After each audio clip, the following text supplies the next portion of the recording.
ኢትዮጵያ ባለፈው 8 ዓመታት ውስጥ የመከላከያ ኃይል ግንባታዋን በከፍተኛ ደረጃ አጠናክራለች።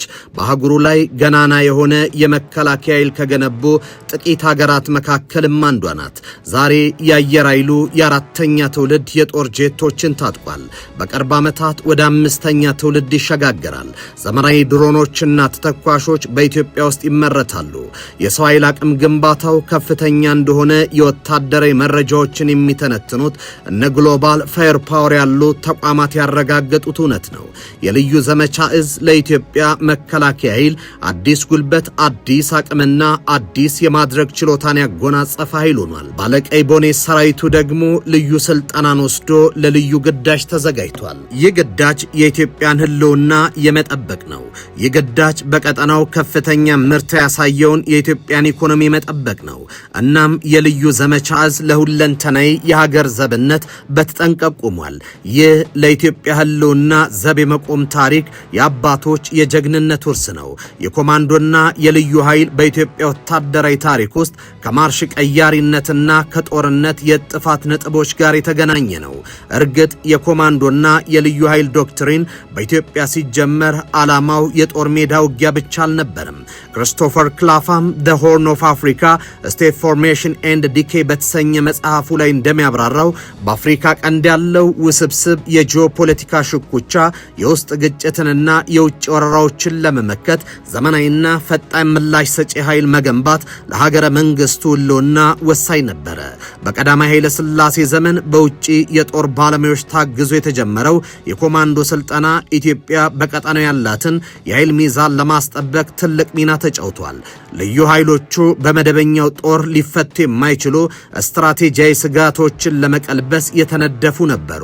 ፕሮፌሰር ገብሩ ታረቀ በኢትዮጵያ ሪቮሉሽን ዋር ኢን ዘ ሆርን ኦፍ አፍሪካ በተሰኘ ድንቅ የጥናት መጽሐፋቸው ላይ የኢትዮጵያ ጦር ድንበራዎችና በሰሜኑ ገደላማ ተራራዎች ያደረገውን ትግልን አጉልቶ ያሳያሉ። በተለይም እጅግ ከፍተኛ ስልጠና የተሰጠው የነበልባል ክፍለ ጦር እንዲሁም የአየር ወለድ ብርጌዶች በጦርነቱ ውስጥ የነበራቸው ወታደራዊ አሰላለፍ አስገራሚ ነበር። የሶማሊያን ወረራ በመቀልበስ ረገድ የኮማንዶቹ ከጠላት ጀርባ ሰርጎ በመግባት ያደረሱት የስነ ልቦናና የሎጂስቲክ ስብራት የጦርነቱን ሚዛን በማስቀየር በኩል ታሪካዊ ድርሻ ነበረው። ፕሮፌሰር ገብሩ ታረቀ እነዚህ ኃይሎች በውጊያ ዶክትሪን ውስጥ የነበራቸው ወሳኝ የተንቀሳቃሽነትና ድንገተኛ ጥቃት አቅም በሚገባ ይተነትኑታል። የኢትዮጵያ አየር ወለድ አጭር ታሪክ በተሰኘ ሰነድም ይህ የጀግንነት ውሎ በዝርዝር ተመዝግቦ ይገኛል። ኮማንዶ ማለት በባህሪው ሚስጥራዊነትን የተላበሰ ነው። የልዩ ኃይልና የኮማንዶ ተልእኮች ሁልጊዜም በይፋ የሚነገሩ አይደሉም ሲሉ ምሁራን ይተነትናሉ። ከፍተኛ የፖለቲካና የደህንነት ግብ ያላቸው ከመደበኛ እይታ ውጪ የሚከናወኑ የከፍተኛ አደጋ ተልእኮች የነዚህ ክፍሎች የዕለት ተዕለት ስራዎች ናቸው። የተለያዩ የቀድሞ የጦር መኮንኖች በማስታወሻቸው እንደገለጹት ኮማንዶዎቹ በከፍተኛ ወታደራዊ ዲሲፕሊን የታነጹ የሀገሪቱን ፖለቲካዊ የልብ ትርታ ተከትለው ለስትራቴጂያዊ ግቦች መሳካት በግንባር ቀደምትነት የተሰለፉ የምድር ላይ ንስሮች ነበሩ። ይህ ታሪካዊ አቅም ዛሬ ባደረጃጀት በስልጠናና በቴክኖሎጂ ደርጅቶ በቀጠናው ጠላትን ብርክ የሚያዚዝ ከፍተኛ ኃይል ሆኗልም። ጤና ይስጥልኝ። ይህ ኢትዮ መልሕቅ ነው። መልሕቃችን የኢትዮጵያ የልዩ ዘመቻ ከፍታን እየቃኘ አብሯችሁ ይቆያል። አብራችሁን ቆዩ። መከላከያ ሰራዊት የኢትዮጵያ ምሽግና መከታ ነው። የባዕዳን ተላላኪ ባንዳዎች ጠመንጃ አገር ያፈርሳል። እኛ እየሰራን ያለነው አገር ለማፍረስ የሚተጉ ጽንፈኞችንና ነውጠኞችን መመከት ነው። የፈለገ ፕሮፓጋንዳ የስነ ልቦና ጦርነትና ማጠልሸት ቢሰሩ የማንንበረከክ በቦምብ አረር ያልተንበረከክን የአገር ልዕልና ጠባቂ ምርጥ ኢትዮጵያውያን ዜጎች ነን። የታሪክ መጻሕፍትና የእድሜ ጠገብ ገድላት እንደሚመሰክሩት ኢትዮጵያ የጽናት የጀግንነትና የሉዓላዊነት ማማ ናት። በልዩ ዘመቻ እዝ ማሰልጠኛ ማዕከል ለ45ኛ ጊዜ የተመረቁት ጽናት ኮርስ መሰረታዊ ኮማንዶች ይህንን የታሪክ ሰንሰለት ከትውልድ ወደ ትውልድ የሚያሻግሩ ጽኑ መልህቆች ሆኗል። የጦር ኃይሎች ኢታማዦር ሹም ፊልድ ማርሻል ብርሃኑ ጁላ እንዳሉት የመከላከያ ሰራዊታችን የኢትዮጵያ መከታና የህልውናችን ዋስትና ነው። ዛሬም በሀገራችን ከውስጥና ከውጭ የሚሰነዘሩ መዋቅራዊና ጂኦፖለቲካዊ ትንኮሳዎችን መከላከል ስትፈተን በዘመናዊ ቴክኖሎጂ የታጠቀና በእልህ የሰለጠነ የኮማንዶ ኃይል መገንባቷ የህልውናዋ አክሊል ሆኗል።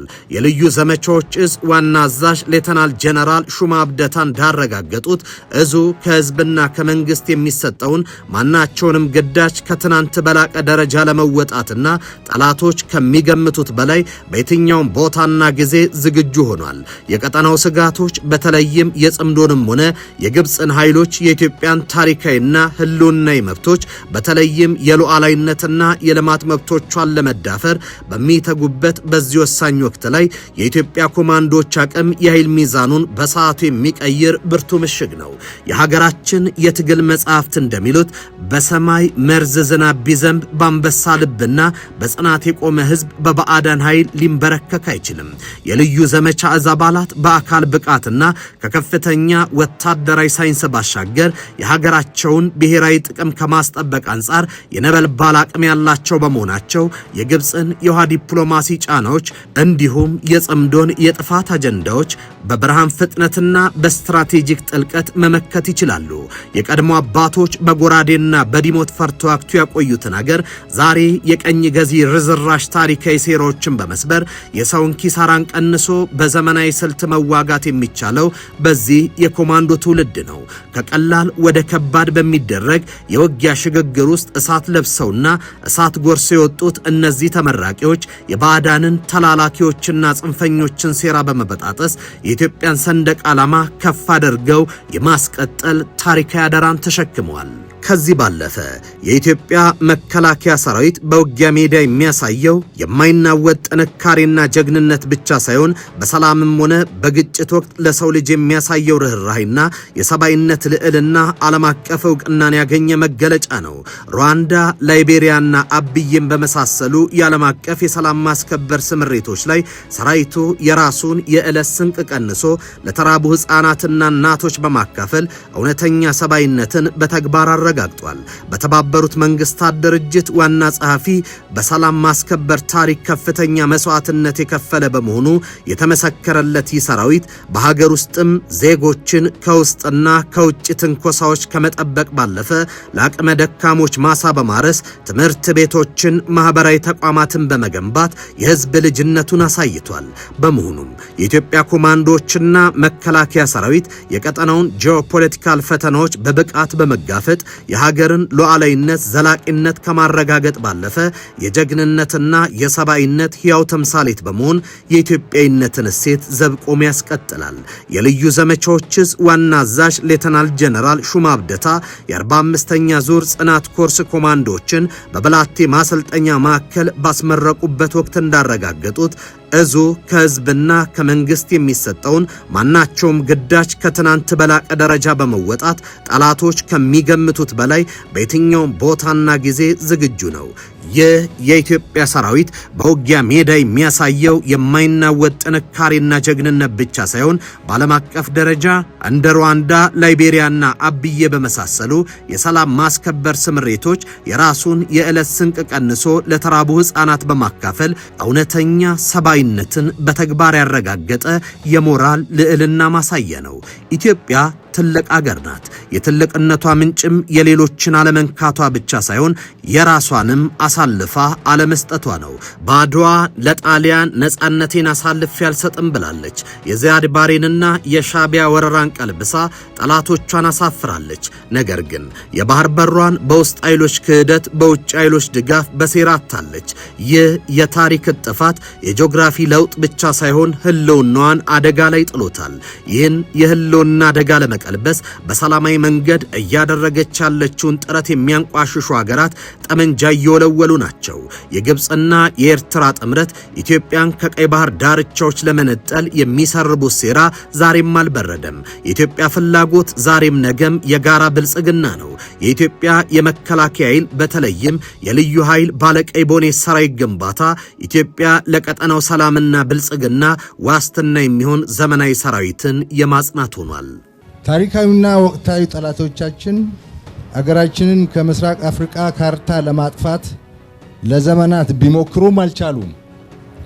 በዚህ ክፍለ ዘመን ደግሞ በእጅ አዙር መዋጋትን መርጠው በራሳችን ባንዳ ልጆች እየሞከሩን ነው። ምክንያት እየደረደረ ጫካ የገባው ባንዳ፣ ስደተኛ ባንዳና ሰርጎ ገብ ባንዳ የገዛ አገሩን አደጋ ላይ ለመጣል የሚወራጨው በታሪክ የለመደውን የውጭ ጠላቶችን ጉዳይ ተጭኖ ኢትዮጵያን የማዳከምና የማፍረስ ተግባር መተዳደሪያ ስላደረገው ነው። ጠላትማ ጠላት ነው፣ አስቀድሞ መምታት አሾክሻኪውን ነው ብለው አባቶቻችን በነገሩን መሰረት አሾክሻኪውን መስበር እጅግ ጎልቶ የወጣ ወቅታዊ ግዳያችን ነው። የኢትዮጵያ የመከላከያ ኃይል ግንባታ ዘመን የዋጀ ከወቅቱ ነባራዊ የዓለም እውነታ ጋር የታረቀና በነገው ዓለም ሀገሪቱን በጸና መሰረት ላይ ለማጽናት የሚጥር ነው። ዓለም ከሊበራል ዲሞክራሲ በተለይም በዓለም አቀፍ ተቋማት ሰላምና ደህንነት ይጠበቃሉ ከሚል እሳቤ ብሔራዊ ጥቅምና የኃይል ሚዛን የዓለምን የኃይል ሚዛን ይወስናል ወደሚል ምልከታ ተሻግረዋል። በዚህ የማዕድናት ቁጥጥርንና የባህር መተላለፊያዎችን መቆጣጠር የጨዋታው ዋነኛ ካርድ ሆኗል። የአፍሪካ ቀንድ ሽብርን በሚደግፉና ቀውስን ሸጠው በሚያድሩ ሀገራት እየታመሰ ነው። የአይስ የአልቃይዳና የአልሸባብ ጥምረት በቀጠናው ላይ የጋራ ትስስር መፍጠራቸው ጸጥታቸውን በራሳቸው መቆጣጠር ከተሳናቸው የወደቁ መንግስታት ጋር ተዳምሮ የቀጠናውን የደህንነት ስጋት ከመቼውም በላይ አጉኖታል። ኢትዮጵያ በዚህ በሚናጥ ቀጠና ውስጥ የሰላም አስከባሪ ኃይል ናት። የልዩ እዝ ግንባቷም ከዚህ በቀጠናው ካላት ነባር መሰረት ጋር የተያያዘ ነው። እናም ኢትዮጵያ ለጎረቤት ሀገራት አለኝታ ለመሆን በቂ ዝግጅት አድርጋለች። የልዩ ዘመቻዎች ኃይል በድሮንና በዘመናዊ ቴክኖሎጂ የታጠቀ ብቃት ያለው ተቋም መሆኑ የማድረግ አቅሙን ያልቀዋል። ይህ በቴክኖሎጂ የዳበረና በየብስም ሆነ በባህር ውጤታማ የሆነው ተቋም መገንባቱ ለምስራቅ አፍሪካ ትልቅ የመሰራች ሲሆን የኢትዮጵያ ጠላቶችን ብርክ የሚያስይዝ የኢትዮጵያ ከፍታ ነው። የልዩ ዘመቻ እዝ በመላው አፍሪካ ሰላምና ብልጽግናን ለማረጋገጥ የሚተጋ ኃይል ነው። የቀድሞ የደቡብ አፍሪካ ፕሬዝዳንት ኔልሰን ማንዴላ ያሰለጠነች ኢትዮጵያ የዚምባብዌ መሪ የነበሩት የሮበርቱ ሙጋቤ ፓርቲ ዛኑ ፒኤፍን የጦር ድጋፍ ያደረገች ኢትዮጵያ የእርሷ ወታደራዊ አደረጃጀት መጠናከር መሰልጠን ለአፍሪካ ብስራት ነው።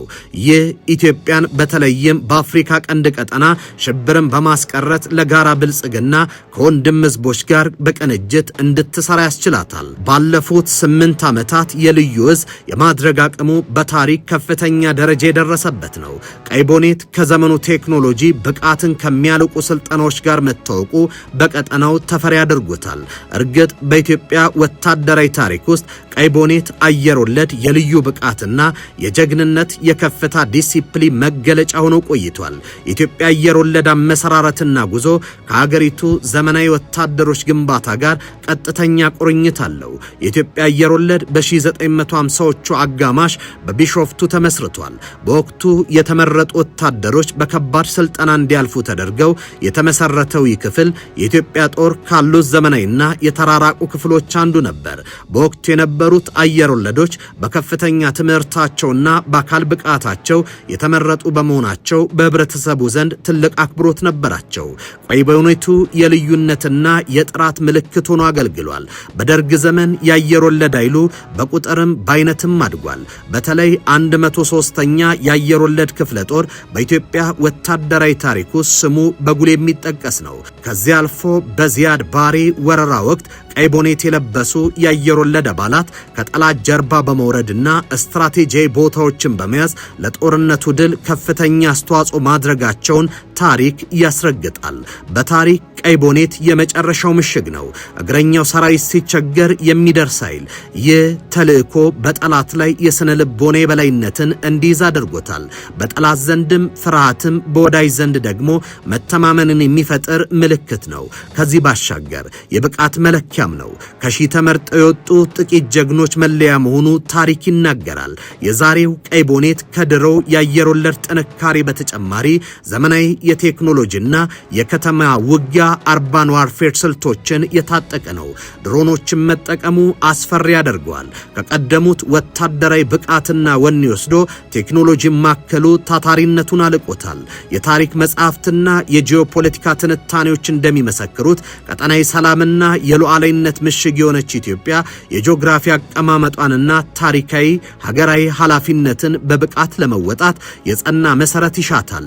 የቀጠናው ጂኦፖለቲካዊ ውጣ ውረዶች፣ ተለዋዋጭ የጸጥታ ስጋቶች በሚበዙበት በዚህ ዘመን ኢትዮጵያ ብሔራዊ ደህንነቷን፣ ቀጠናዊ ፍላጎቷን በጽናት ለማስጠበቅ የልዩ ዘመቻዎች እዝሚና የህልውና ጉዳይ ነው። የልዩ እዙ አባላት በላቀ ወታደራዊ ሳይንስ፣ በከፍተኛ አካላዊ አእምሯዊ ጽናት እንዲሁም ወቅቱን የዋጀ ዘመናዊ ቴክኖሎጂ የታጠቁ በመሆናቸው ከውስጥ የሚነሱ የጥፋት ኃይሎችን ብቻ ሳይሆን ከቀጠና የሚወጡ ስትራቴጂያዊ ተግዳሮቶችን በሰዓቱ የመመከት የነበልባል ፍምሳት አቅም አላቸው። የኢትዮጵያ ቀጠናዊ ፍላጎት የጋራ ልማትና የሰላም ማዕቀፍ የሚረጋገጥበት በመሆኑ ይህንን ታሪካዊ ዓላማ እውን ለማድረግ የልዩ እዙ ጽኑ አቋም የኃይል ሚዛኑን የሚቀይር የማይናወጥ መልእክት ነው። በታሪክ አባቶች በደምና ባጥንት ያቆዩትን የሰላምና የሉዓላዊነት አደራ በዘመናዊ ስልትና በከፍተኛ የውጊያ ዝግጁነት በማስቀጠል ረገድ እዙ ኢትዮጵያን ብሔራዊ ጥቅም ከማንም በላይ በብቃት ለማስጠበቅና የጠላቶቹን ሴራ በመበጥበጥ የዕድሜ ጠገብ ጀግንነቱን ሕያው አድርጎ የሚያስቀጥል የታሪክ መከታ ነው። የልዩ ዘመቻዎች እዝ በእሳት ተፈትኖ እሳትን የተሻገረ የማይቀልጥ ኃይል ከመሆኑም በላይ እነዚህ የዛሬ ተመራቂዎችን ጨምሮ ወትሮ ዝግጁነታችንን የማድረግ አቅሙን ወደ ላቀ ደረጃ ያሸጋገረ በጠላት ፊትን ማጠፍ የሚባል ታሪክን የማያውቀው እዛችን ጀግኖች አመራሮቹና አባሎቹ ተናቦ የማያልቅ ታሪክን በደሙ ጽፈዋል።